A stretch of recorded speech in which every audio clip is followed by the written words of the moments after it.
This is me on my graduation day. And this is my bestest friend Z. She can be quite a handful, but that's why I love her. We met in our first year.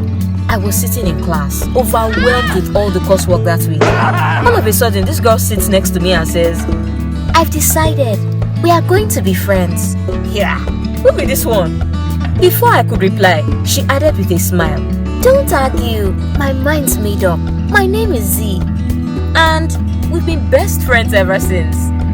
When I lost my dad in an accident in my second year, I told my mom not to worry about my school fees. Since Z and I already signed up for LSPP, we got that covered. When my classmates started spreading nasty rumors about me because they were wondering how I was able to pay my school fees myself, Z stood up for me and told them about LSPP. If they had any sense, they would register and could get up to 250k to secure their education. But common sense is not kukuma common. Z and I both agree LSPP has been good to our lives. Oh, that's Kevin. We met a couple of months ago and he's taking me to a graduation dinner. And my bestie approves.